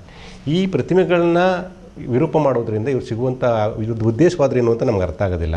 ಆಯ್ತಲ್ಲ, ಇದು ದುದ್ದ ಗ್ರಾಮ ಬೇವುಕಲ್ಲು ಆಲ್ಮೋಸ್ಟ್ ನನ್ನ ಪ್ರಕಾರ ಅದು ವೀರಶೈವರು ಹೆಚ್ಚು ವಾಸವಿರುವಂಥ ಜಾಗ, ತುಂಬ ಹೆಚ್ಚಿನ ಜನಸಂಖ್ಯೆ ಇರುವಂಥ ಬೇವುಕಲ್ ಗ್ರಾಮ. ಸೊ ನೋಡಿ ಹೆಂಗಿರ್ತದೆ ಅಂದರೆ ಅಲ್ಲಿ ಪ್ರತಿಮೆ ಮಾಡಿಸಿದ್ದಾರೆ ತುಂಬ ವರ್ಷಗಳಿಂದ, ಅಲ್ಲಿ ಗ್ರಾಮಸ್ಥರು ಯುವಕರೆಲ್ಲ ಸೇರಿಕೊಂಡು. ಅವನು ಸ್ಟುಪಿಡ್ ತಗೊಂಡೋಗಿ ಅದನ್ನು ವಿರೂಪ ಮಾಡಿದ್ದಾನೆ, ಗೊತ್ತಾಯ್ತಲ್ಲ. ಬಹುಶಃ ಸುತ್ತಮುತ್ತ ಕ್ಯಾಮ್ರಾಗಳಿದ್ದರೆ ಅದನ್ನು ಪತ್ತೆ ಹಚ್ತಾರೆ ಅನಿಸುತ್ತೆ. ನನಗನ್ಸೋದು ಇದು ದೊಡ್ಡ ಕ್ರೈಮ್ ನನ್ನ ಪ್ರಕಾರ. ಇದು ಅದು ಯಾವನೇ ವ್ಯಕ್ತಿ ಆಗಲಿ ಈ ಥರ ಮಾಡ್ತಾರಲ್ಲ ಕಿಡಿಗೇಡಿಗಳು, ಇವು ಕೆಲಸ ಮಾಡುವ ಯಾರು ಅಂದರೆ ಮತ ಅಂದರು, ಆಯಿತಾ. ಇವ್ರಿಗೆ ಯಾವ ಪದಗಳು ಬಳಸ್ಬೇಕು ನನಗೆ ಗೊತ್ತಾಗೋದಿಲ್ಲ. ಇವ್ರಿಗೆ ಹೆಂಗೆ ಕೊಡಬೇಕು ಶಿಕ್ಷೆ ಅಂತಂದರೆ ಒಂದು ಕೊಟ್ಟರೆ ನೆಕ್ಸ್ಟು ಮುಟ್ಟು ನೋಡ್ಕೊಂಡು ಹಂಗಿರಬೇಕು. ಇದು ಆಗಬೇಕು. ಇದು ನನ್ನ ಪ್ರಕಾರ ಒಳ್ಳೆಯದಲ್ಲ. ಯಾರೇ ಆಗಲಿ, ಶಿವಕುಮಾರ ಸ್ವಾಮೀಜಿ ಅಂತಲ್ಲ, ಯಾರೇ ಆದರೂ ಕೂಡ ಈ ಥರದ ಒಂದು ಮನಸ್ಥಿತಿ ಇದೆಲ್ಲ, ಇದು ಮೆಂಟಲ್ಗಳು ಮಾಡುವಂಥ ಕೆಲಸ. ಇದು ಸಭ್ಯಸ್ಥರು ಯಾರೂ ಮಾಡೋದಿಲ್ಲ, ಅಯೋಗ್ಯರು ಯಾರು ಅಂತ ನನಗೆ ಗೊತ್ತಿಲ್ಲ. ಸೊ ನನ್ನ ಪ್ರಕಾರ ಪೊಲೀಸ್ನವರು ಇದನ್ನು ಬಿಟ್ಬಿಡ್ಬಾರ್ದು ಸುಮ್ಮನೆ, ಗೊತ್ತಾಯ್ತಲ್ಲ. ಇದು ಗೊತ್ತಾಗ್ತದೆ, ಊರಿನವ್ರು ಕೇಳಿದ್ರೆ ಗೊತ್ತಾಗ್ತದೆ ಯಾರು ಅಂತ, ಅಲ್ಲಲ್ಲಿ ಇರ್ತಾವಲ್ಲ ಕೆಲವು ಕ್ಲಾಸ್ಗಳು. ಸೊ ಈ ಥರದ ಆದಾಗ ಪೊಲೀಸ್ ಇಲಾಖೆ ಖಂಡಿತ ಅದನ್ನು ಗಮನಿಸಿ ಯಾರು ಮಾಡಿದಾರಲ್ಲ ಮುಟ್ಟಾಳರು ಅವ್ರನ್ನ ಒಂದಷ್ಟು ವಿಚಾರಣೆ ಮಾಡಿದ್ರೆ, ಒಂದಷ್ಟು ಅವ್ರಿಗೆ ಕ್ರಮ ತಗೊಂಡ್ರೆ ಬಹುಶಃ ಮುಂದಿನ ದಿನಗಳಾದರೂ ಈ ಥರದ್ದೊಂದು ಅನಾಹುತಗಳು ತಪ್ಪುವುದು ಅಂತ ನನ್ನ ಭಾವನೆ. ಈ ಕಡೆ ಒಂದು ವರದಿ ಇದೆ, ನೋಡ್ಕೊಂಡು ಬನ್ನಿ. ಶಿವಕುಮಾರ ಸ್ವಾಮೀಜಿಗಳ ಪ್ರತಿಮೆಯನ್ನು ವಿರೂಪಗೊಳಿಸಿದ ಕಿಡಿಗೇಡಿಗಳನ್ನು ಬಂಧಿಸಬೇಕಂತ ಆಗ್ರಹಿಸಿ ಹೋರಾಟ ನಡೆದಿದೆ. ಮಂಡ್ಯ ತಾಲೂಕಿನ ದುದ್ದೋ ಹೋಬಳಿಯ ಬೇವುಕಲು ಗ್ರಾಮದಲ್ಲಿ ಹೋರಾಟ ನಡೆಸಿ ಕೃತ್ಯವನ್ನು ಖಂಡಿಸಲಾಗಿದೆ. ಬೇವುಕಲು ಗ್ರಾಮದ ಯುವಕರು ಹಾಗೂ ಇಲ್ಲಿನ ಮುಖಂಡರು ಶಾಂತಿಯುತ ಪ್ರತಿಭಟನೆ ನಡೆಸಿ ತಮ್ಮ ಆಕ್ರೋಶವನ್ನು ಹೊರಹಾಕಿದರು. ಶಿವಕುಮಾರ ಸ್ವಾಮೀಜಿಗಳ ಪ್ರತಿಮೆಯನ್ನು ವಿರೂಪಗೊಳಿಸಿರುವ ಕಿಡಿಗೇಡಿಗಳನ್ನು ಕೂಡಲೇ ಬಂಧಿಸಬೇಕು, ಇಲ್ಲದಿದ್ದರೆ ಉಗ್ರ ಹೋರಾಟ ಹಮ್ಮಿಕೊಳ್ಳುವುದಾಗಿ ಅವರು ಎಚ್ಚರಿಸಿದರು. ವಿರೂಪಗೊಳಿಸಿದ ದೇಶದ್ರೋಹಿಗಳಿಗೆ ಸ್ವಾಮೀಜಿಗಳ ಪುತ್ಥಳಿಯನ್ನು ವಿರೂಪಗೊಳಿಸಿದ ಚಂಡಾಳರಿಗೆ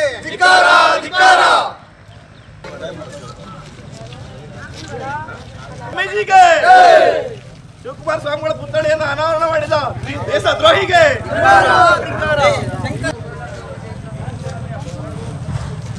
ಶಿವಕುಮಾರ ಸ್ವಾಮೀಜಿ ಅವರಿಗೆ ಡಾಕ್ಟರ್ ಶಿವಕುಮಾರ ಸ್ವಾಮೀಜಿ ಅವರಿಗೆ ಸ್ವಾಮೀಜಿಯವರ ಪುತ್ಥಳಿಯನ್ನು ಅನಾವರಣ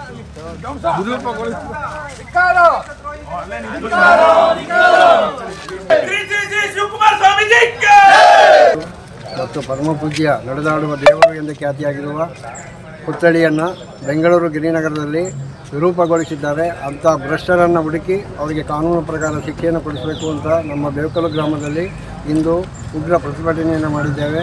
ಹಾಗಾಗಿ ಮುಂದೆ ಇಂಥ ವಿರೂಪಗಳು ಆಗಬಾರ್ದು, ಸರ್ಕಾರ ಇಂಥ ಕ್ರಮಗಳನ್ನು ಎಚ್ಚರಿಕೆಯಿಂದ ಕ್ರಮವಹಿಸಬೇಕು ಅಂತ ಹೇಳ್ತಾ ನಮ್ಮ ಮಾತನ್ನು ಹೇಳ್ತೀನಿ. ನೇತೃತ್ವವನ್ನು ಮುಖಂಡರಾದ ಶಿವಲಿಂಗಯ್ಯ, ದಕ್ಷಿಣಮೂರ್ತಿ, ಗಂಗಪ್ಪ, ಶಂಕರ್, ಮೋಹನ್ ಸೇರಿದಂತೆ ಇನ್ನಿತರರು ವಹಿಸಿದರು. ನಾಗಮಂಗಲ ತಾಲೂಕು ವ್ಯಾಪ್ತಿಯಲ್ಲಿ ಅಕ್ರಮ ಗಣಿಗಾರಿಕೆ ಹೆಚ್ಚಾಗಿದ್ದು ಮಾಲೀಕರ ಜೊತೆ ಇಲಾಖಾಧಿಕಾರಿಗಳು ಮತ್ತು ಪೊಲೀಸರು ಶಾಮೀಲಾಗಿದ್ದಾರೆ ಅಂತ ಡಾಕ್ಟರ್ ಬಿ.ಆರ್. ಅಂಬೇಡ್ಕರ್ ವಾರಿಯರ್ ಸಂಘಟನೆಯ ಅಧ್ಯಕ್ಷರಾದ ಗಂಗರಾಜು ಗಂಭೀರ ಆರೋಪ ಮಾಡಿದ್ದಾರೆ. ಸುದ್ದಿಗಾರರೊಂದಿಗೆ ಮಾತನಾಡಿದ ಗಂಗರಾಜುರವರು ನಾಗಮಂಗಲ ತಾಲೂಕಿನ ಸುತ್ತಮುತ್ತಲಿನ ಪ್ರದೇಶಗಳಲ್ಲಿ ಅಕ್ರಮ ಗಣಿಗಾರಿಕೆ ನಡೆಸುತ್ತಿರುವ ಮಾಲೀಕರುಗಳ ಜೊತೆ ಇಲಾಖಾಧಿಕಾರಿಗಳು ಮತ್ತು ಸ್ಥಳೀಯ ಪೊಲೀಸ್ ಅಧಿಕಾರಿಗಳು, ಪರಿಸರ ಇಲಾಖೆ ಹಾಗೂ ಕಂದಾಯ ಅಧಿಕಾರಿಗಳು ಹಾಗೂ ಅರಣ್ಯ ಅಧಿಕಾರಿಗಳು ಶಾಮೀಲಾಗಿ ಭ್ರಷ್ಟಾಚಾರ ಬೆಸಗಿ ಸರ್ಕಾರಕ್ಕೆ ಸೇರಬೇಕಾದ ಕೋಟ್ಯಾಂತರ ರೂಪಾಯಿ ರಾಜಧನವನ್ನು ಲಪಟಾಯಿಸಿ ಸರ್ಕಾರಕ್ಕೆ ವಂಚನೆ ಮಾಡಿದ್ದಾರೆ ಅಂತ ಹೇಳಿದರು. ಕಳೆದ 20 ವರ್ಷಗಳಿಂದಲೂ ಅಕ್ರಮ ಗಣಿಗಾರಿಕೆಗೆ ಒತ್ತು ನೀಡಿ ಕರ್ತವ್ಯ ಲೋಪವೆಸಗುತ್ತಿದ್ದು, ಅಧಿಕಾರ ದುರ್ಬಳಕೆ ಮಾಡುತ್ತಿರುವ ಇಲಾಖಾಧಿಕಾರಿಗಳ ಮೇಲೆ ಹಾಗೂ ಅಕ್ರಮ ಗಣಿಗಾರಿಕೆಯ ಮಾಲೀಕರ ಮೇಲೆ ಕಾನೂನಾತ್ಮಕ ಕ್ರಮ ವಹಿಸಿ ಅಕ್ರಮ ಗಣಿಗಾರಿಕೆಯನ್ನು ತಡೆಗಟ್ಟಲು ಆಗ್ರಹಿಸುತ್ತೇವೆ. ಈ ಸಂಬಂಧಪಟ್ಟವರ ಮೇಲೆ ತನಿಖೆ ನಡೆಸಿ ಕಾನೂನು ರೀತಿ ಕ್ರಮ ಜರುಗಿಸಬೇಕು ಅಂತ ಅವರು ಆಗ್ರಹಿಸಿದರು.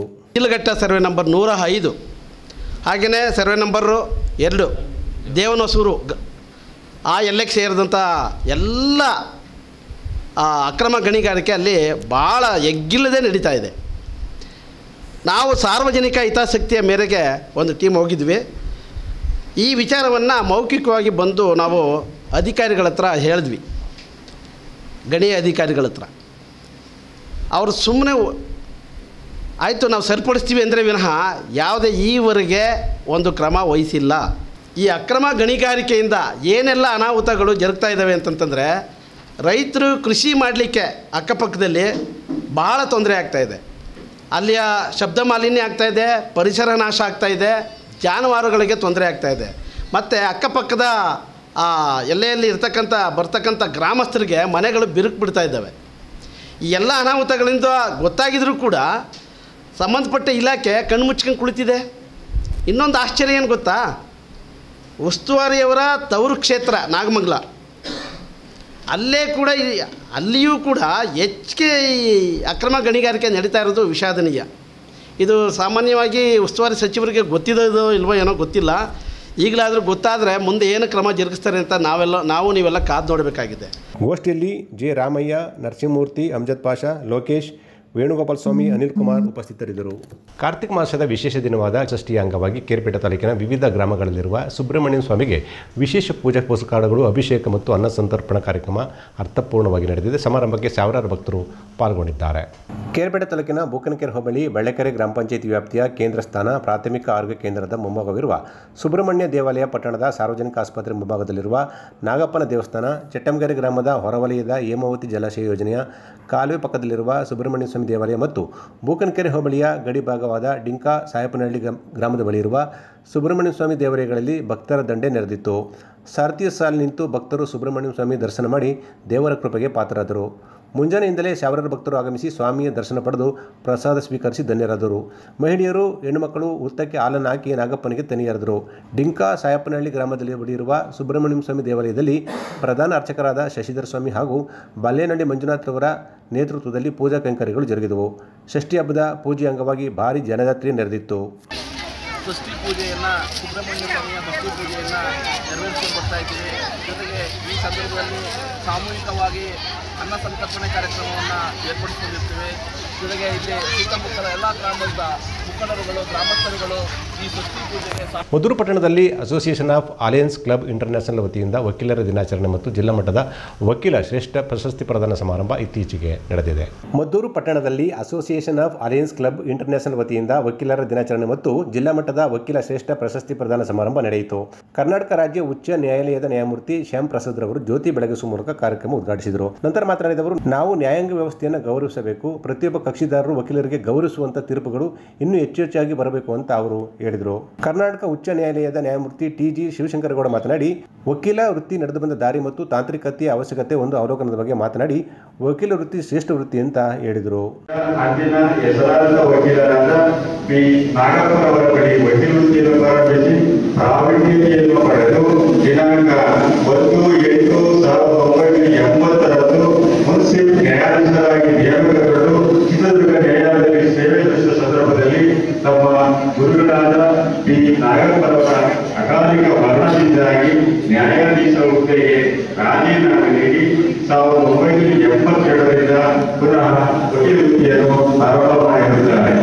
ಮಂಡ್ಯ ಜಿಲ್ಲೆಯ ನಿತ್ಯ ಸಚಿವ ಕೆ.ವಿ. ಶಂಕರೇಗೌಡರ ಆಶಯದಂತೆ ಜನತಾ ಶಿಕ್ಷಣ ಟ್ರಸ್ಟಿನ ಟ್ರಸ್ಟಿಯಾಗಿ ಮತ್ತು ಅದರ ಉಪಾಧ್ಯಕ್ಷರಾಗಿ ಸೇವೆ ಸಲ್ಲಿಸುತ್ತಿದ್ದಾರೆ. ಕಾರ್ಯಕ್ರಮದಲ್ಲಿ ರಜನಿರಾಜ್, ಗುರುಪ್ರಸಾದ್, ರಾಜೇಂದ್ರ, ರಶ್ಮಿ, ಮಧುಸೂದನ್ ಅವರನ್ನು ವಿಶೇಷ ದಿನಾಚರಣೆ ಅಂಗವಾಗಿ ಸಂಸ್ಥೆ ವತಿಯಿಂದ ಆತ್ಮೀಯವಾಗಿ ಗೌರವಿಸಲಾಯಿತು. ಇದೇ ಸಂದರ್ಭದಲ್ಲಿ ಜಿಲ್ಲಾ ಮಟ್ಟದ ವಕೀಲ ಶ್ರೇಷ್ಠ ಪ್ರಶಸ್ತಿ ಪುರಸ್ಕೃತರಾದ ಹಿರಿಯ ವಕೀಲರಾದ ದೊರೆಸ್ವಾಮಿ, ನಾಗರಾಜು, ಬಸವಯ್ಯ, ಪುಟ್ಟೇಗೌಡ, ಬಾಲರಾಜು, ಅಪ್ಪಾಜಿಗೌಡ, ದೇವರಾಜು ಸೇರಿದಂತೆ ಅನೇಕ ನ್ಯಾಯಮೂರ್ತಿಗಳ ಸಮ್ಮುಖದಲ್ಲಿ ಗಣ್ಯರ ಸಮ್ಮುಖದಲ್ಲಿ ಸನ್ಮಾನಿಸಲಾಯಿತು. ಕಾರ್ಯಕ್ರಮದಲ್ಲಿ T. Nagaraju, lion, Nagaraju V. Byri, K T. Hanumanthu, ಖಜಾಂಚಿ ಪ್ರಶಾಂತ್, ಚಂದ್ರಶೇಖರ್ ಸೇರಿದಂತೆ ಅನೇಕರಿದ್ದರು. ಹಾಸನದಲ್ಲಿ ಇತ್ತೀಚೆಗೆ ನಡೆದ ಸ್ವಾಭಿಮಾನಿ ಸಮಾವೇಶದಲ್ಲಿ ಮಂಡ್ಯ ಜಿಲ್ಲೆಯಿಂದ ಲಕ್ಷಾಂತರ ಮಂದಿ ಕಾರ್ಯಕರ್ತರು ಪಾಲ್ಗೊಂಡಿದ್ದು, ಸಮಾವೇಶ ಯಶಸ್ವಿಗೆ ಸಹಕರಿಸಿದ ಎಲ್ಲರಿಗೂ ಅಭಿನಂದನೆ ಸಲ್ಲಿಸುವುದಾಗಿ ಮಂಡ್ಯ ಜಿಲ್ಲಾ ಕಾಂಗ್ರೆಸ್ ಸಮಿತಿಯ ಹಿರಿಯ ಉಪಾಧ್ಯಕ್ಷರಾದ ಎಂ.ಎಲ್. ಸುರೇಶ್ ಸುದ್ದಿಗೋಷ್ಠಿಯಲ್ಲಿ ತಿಳಿಸಿದರು. ಸುದ್ದಿಗಾರರೊಂದಿಗೆ ಮಾತನಾಡಿದ ಸುರೇಶ್ ರವರು ಮುಖ್ಯಮಂತ್ರಿ ಸಿದ್ದರಾಮಯ್ಯರವರನ್ನು ಬೆಂಬಲಿಸಿ ಕರ್ನಾಟಕ ಪ್ರದೇಶ ಕಾಂಗ್ರೆಸ್ ಸಮಿತಿ ಮತ್ತು ಶೋಷಿತ ವರ್ಗಗಳು ವಿವಿಧ ಪ್ರಗತಿಪರ ಸಂಘಟನೆಗಳ ಆಶ್ರಯದಲ್ಲಿ ನಡೆದ ಸ್ವಾಭಿಮಾನಿ ಸಮಾವೇಶಕ್ಕೆ ಮಂಡ್ಯ ಜಿಲ್ಲಾ ಕಾಂಗ್ರೆಸ್ ಮುಖಂಡರು, ಕಾರ್ಯಕರ್ತರು, ಶೋಷಿತ ವರ್ಗಗಳು ಹಾಗೂ ವಿವಿಧ ಪ್ರಗತಿಪರ ಸಂಘಟನೆಗಳ ಒಕ್ಕೂಟದ ಎಲ್ಲ ಮುಖಂಡರು ಹೆಚ್ಚಾಗಿ ಪಾಲ್ಗೊಂಡಿದ್ದರು. ಅದಕ್ಕಾಗಿ ಅವರಿಗೆ ಅಭಿನಂದನೆ ಸಲ್ಲಿಸುತ್ತೇವೆ ಅಂತ ಹೇಳಿದರು. ಸಮಾವೇಶಕ್ಕೆ 6 ಜಿಲ್ಲೆಗಳಿಂದ ಸುಮಾರು 2 ರಿಂದ 3 ಲಕ್ಷ ಜನ ಭಾಗಿಯಾಗಿದ್ದರು. ಸಮಸ್ತ 6 ಜಿಲ್ಲೆಗಳ ಎಲ್ಲ ಬಂಧುಗಳಿಗೆ ಕೃತಜ್ಞತೆ ಸಲ್ಲಿಸುವುದಾಗಿ ಅವರು ಹೇಳಿದರು. ಕಾಂಗ್ರೆಸ್ನ ಹಿರಿಯ ಉಪಾಧ್ಯಕ್ಷ ಹಾಗೂ ಮಂಡ್ಯ ಜಿಲ್ಲಾ ಕುರುಬರ ಸಂಘದ ಅಧ್ಯಕ್ಷರು. ನಾವು ದಿನಾಂಕ 5/12/24ರಂದು ಸನ್ಮಾನ್ಯ ಜನಪ್ರಿಯ ಮುಖ್ಯಮಂತ್ರಿಗಳಾದಂಥ ಸಿದ್ದರಾಮಯ್ಯನವ್ರನ್ನ ಬೆಂಬಲಿಸಿ ಕರ್ನಾಟಕ ಪ್ರದೇಶ ಕಾಂಗ್ರೆಸ್ ಸಮಿತಿ ಹಾಗೂ ಶೋಷಿತ ವರ್ಗಗಳು ವಿವಿಧ ಪ್ರಗತಿಪರ ಸಂಘಟನೆಗಳ ಸಂಯುಕ್ತ ಆಶ್ರಯದಲ್ಲಿ ಸ್ವಾಭಿಮಾನ ಸಮಾವೇಶವನ್ನು ಮಾಡಿದ್ವಿ. ಅದರಲ್ಲಿ 6 ಜಿಲ್ಲೆಯ ಅಂದರೆ ಮಂಡ್ಯ, ಹಾಸನ, ಮೈಸೂರು, ಚಾಮರಾಜನಗರ, ಕೊಡಗು ಮತ್ತು ಚಿಕ್ಕಮಗಳೂರು 6 ಜಿಲ್ಲೆಯ ಎಲ್ಲ ಮುಖಂಡರು, ಕಾರ್ಯಕರ್ತರು, ಒಕ್ಕೂಟದ ಸದಸ್ಯರು ಎಲ್ಲ ಭಾಗಿಯಾಗಿ ಆ ಸಮಾವೇಶವನ್ನು ಭಾಳ ಅದ್ಧೂರಿಯಾಗಿ ಯಶಸ್ವಿಗೊಳಿಸಿದ್ದಾರೆ. ಅವರಿಗೆ ಎಲ್ರಿಗೂ ಕೂಡ ನಾನು ಕೃತಜ್ಞತೆಯನ್ನು ಸಲ್ಲಿಸ್ತಾ ಇದ್ದೇನೆ. ಗೋಷ್ಠಿಯಲ್ಲಿ ವಿಜಯಕುಮಾರ್, ಮಹೇಶ್, ಸುರೇಶ್ ಸೇರಿದಂತೆ ಇತರರಿದ್ದರು. ಕೇರ್ಪೇಟೆ ತಾಲೂಕು ಛಲವಾದಿ ಮಹಾಸಭಾ ಹಾಗೂ ತಾಲೂಕು ದಲಿತ ಪರ ಸಂಘಟನೆಗಳ ವತಿಯಿಂದ ಸಂವಿಧಾನ ಶಿಲ್ಪಿ ಡಾಕ್ಟರ್ ಬಿ.ಆರ್. ಅಂಬೇಡ್ಕರ್ ಅವರ ಪರಿನಿರ್ವಾಣ ದಿನವನ್ನು ಅರ್ಥಪೂರ್ಣವಾಗಿ ಆಚರಿಸಿರುವ ಬಗ್ಗೆ ವರದಿಯಾಗಿದೆ. ಕೇರ್ಪೇಟೆ ಪಟ್ಟಣದಲ್ಲಿ ನಡೆದ ಕಾರ್ಯಕ್ರಮದಲ್ಲಿ ಅಂಬೇಡ್ಕರ್ ಬೃಹತ್ ಕಟೌಟ್ಗೆ ಪುಷ್ಪಾಭಿಷೇಕ ಮಾಡಿದ ದಲಿತ ಪರ ಸಂಘಟನೆಗಳ ಕಾರ್ಯಕರ್ತರು ಅಂಬೇಡ್ಕರ್ ಪರ ಘೋಷಣೆಗಳ ಕೂಗಿದರು. ಮೈಸೂರು ಚನ್ನರಾಯಪಟ್ಟಣ ರಸ್ತೆಯ ಬೊಮ್ಮೇಗೌಡ ವೃತ್ತದಲ್ಲಿ ಅಂಬೇಡ್ಕರ್ ಅವರ ಬೃಹತ್ ಕಟೌಟ್ ಪ್ರತಿಷ್ಠಾಪಿಸಿದ ಪ್ರಗತಿಪರ ಸಂಘಟನೆಗಳ ಮುಖಂಡರು ಹಾಗೂ ಅನುಯಾಯಿಗಳು ಅಂಬೇಡ್ಕರ್ ಪರಿನಿರ್ವಾಣ ದಿನದ ಅಂಗವಾಗಿ ಅಂಬೇಡ್ಕರ್ ಕಟೌಟ್ಗೆ ವಿಶೇಷ ಪೂಜೆ ಸಲ್ಲಿಸಿ ಪುಷ್ಪಾರ್ಚನೆ ಮಾಡಿದರು. ಪುರಸಭಾ ಸದಸ್ಯರಾದ ಪ್ರೇಮ್ಕುಮಾರ್ ಮಾತನಾಡಿ, ಅಂಬೇಡ್ಕರ್ ಅವರು ಇಡೀ ವಿಶ್ವವೇ ಮೆಚ್ಚುವಂತಹ ಸಂವಿಧಾನವನ್ನು ಭಾರತಕ್ಕೆ ಕೊಟ್ಟಿದ್ದಾರೆ. ಅಂಬೇಡ್ಕರ್ ಅವರು ಬರೆದ ಸಂವಿಧಾನವು ಸರ್ವಶ್ರೇಷ್ಠವಾದ ಸಂವಿಧಾನವಾಗಿದೆ ಅಂತ ಹೇಳಿದರು.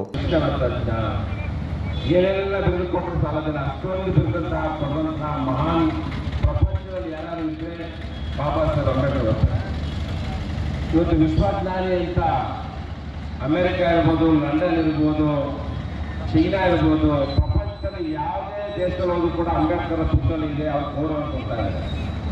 ಪುಸ್ತಕ ಭಾರತ ದೇಶದಲ್ಲಿ ಈ ಒಂದು ಸಂವಿಧಾನವನ್ನು ಬರೆದು ಅನೇಕ ದೇಶಗಳು ಸುತ್ತಾಡಿ ಆ ದೇಶದಲ್ಲಿರ್ತಕ್ಕಂಥ ಸಂವಿಧಾನವನ್ನು ಓದಿ ಲಿಖಿತ ರೂಪದಲ್ಲಿ ಸಂವಿಧಾನ ಬರೆದಂಥ ಮಹಾನ್ ವ್ಯಕ್ತಿ ಬಾಬಾ ಸಾಹೇಬ್ ಅಂಬೇಡ್ಕರ್ ಅವರಿಗೆ ಭಾರತ ದೇಶದಲ್ಲಿ ಅಂಥ ಗೌರವವನ್ನು ಕೊಡೋದಂತ ನಮಗೆ ಸಹಾಯ ಮಾಡ್ತಾ ಇದೆ.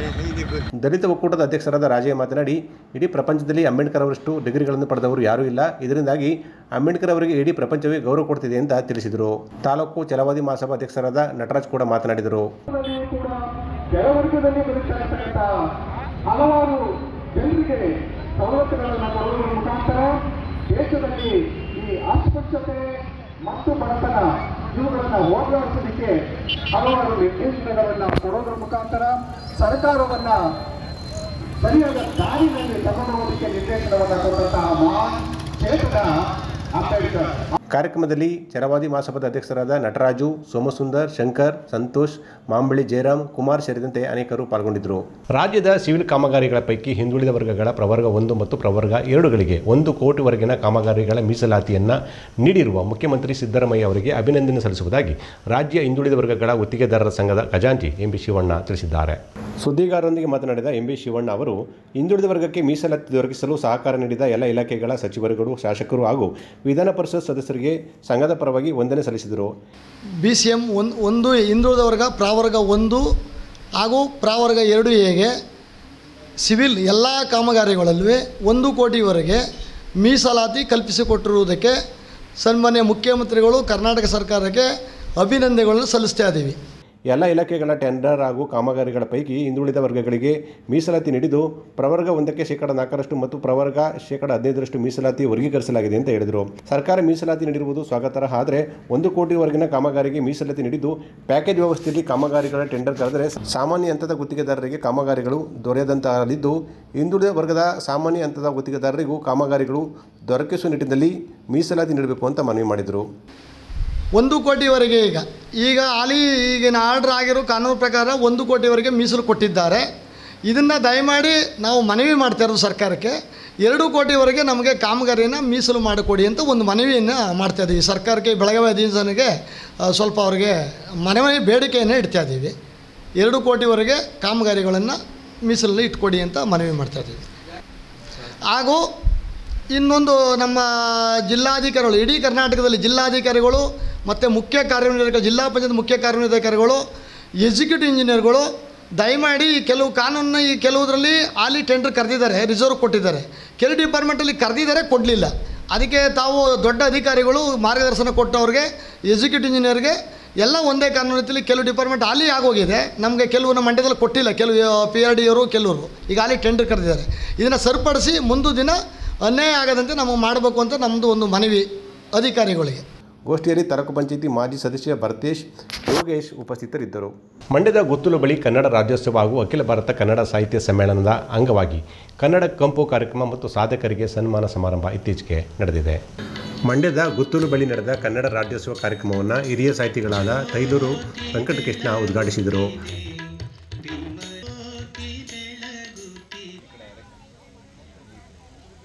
ನಂತರ ಮಾತನಾಡಿದವರು ಕನ್ನಡಿಗರು ಕನ್ನಡ ಭಾಷೆಯನ್ನು ಪ್ರೀತಿಸಬೇಕು ಮತ್ತು ಕನ್ನಡತನವನ್ನು ಉಳಿಸಿಕೊಳ್ಳಬೇಕು ಅಂತ ಹೇಳಿದರು. ನನಗೊಂದು ಆಶ್ಚರ್ಯ ಏನು ಅಂತಂದರೆ, ನಾವು 1956ರಲ್ಲಿ ಭಾಷಾವಾರು ವಿಂಗಡಣೆಯಾದಾಗ ಈ ಕರ್ನಾಟಕ ಉದ್ಭವ ಆಯಿತು.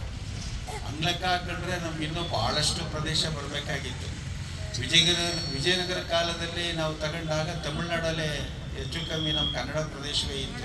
ನೀವು ಯಾರು ಶ್ರೀರಂಗಂಗೆ ದೇವಾಲಯಕ್ಕೆ ಹೋಗಿದ್ರೆ ಅಲ್ಲಿ ಬಹುತೇಕ ಶಾಸನಗಳಿರೋದೇ ಕನ್ನಡ ಮತ್ತು ತೆಲುಗು.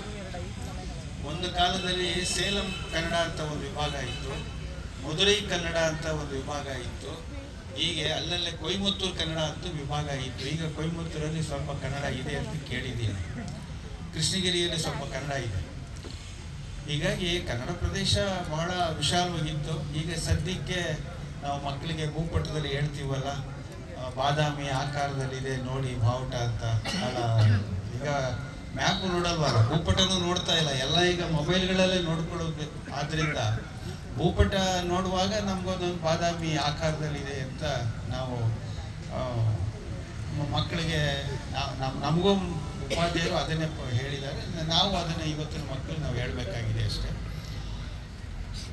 ನನಗೆ ಈ ಜಾಗತೀಕರಣ ವ್ಯವಸ್ಥೆ 1993-94ರಲ್ಲಿ ಜಾಗತೀಕರಣ ಅಂತಂದರೆ ಇಡೀ ಪ್ರಪಂಚ ಒಂದು ಪುಟ್ಟ ಪ್ರಪಂಚ, ಅದರಲ್ಲಿ ಎಲ್ಲ ವ್ಯಾಪಾರ ವ್ಯವಹಾರ ಎಲ್ಲ ಆಗಬೇಕು ಅನ್ನೋ ಒಂದು ಸಹಿ ಹಾಕಬೇಕಾಗಿತ್ತು. ಬಹುಶಃ ನರಸಿಂಹರಾವ್ ಒಂದು ಪ್ರಧಾನಿನೋ ಏನೋ ಅದು ಯಾರೋ ಒಬ್ಬರು ಆಯ್ಕೆದು ಅಂತ ಕಾಣಿಸುತ್ತೆ.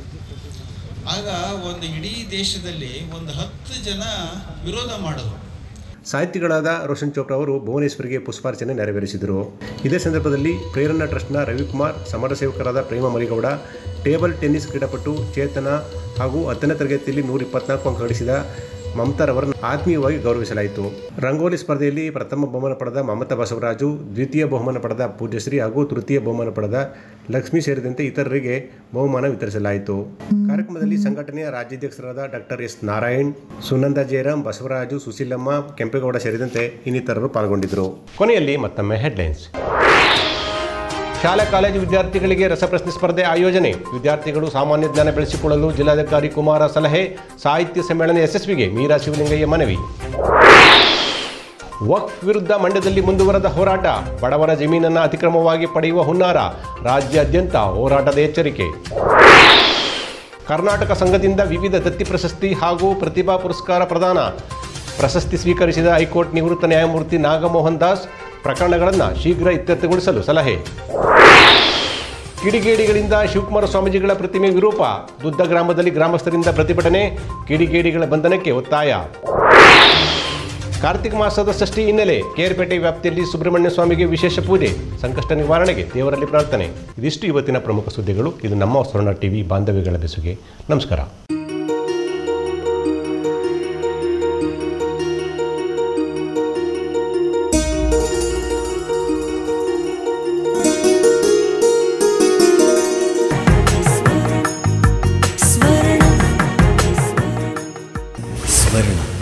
ಇದು ಬಾಂಧವ್ಯಗಳ ಬೆಸುಗೆ.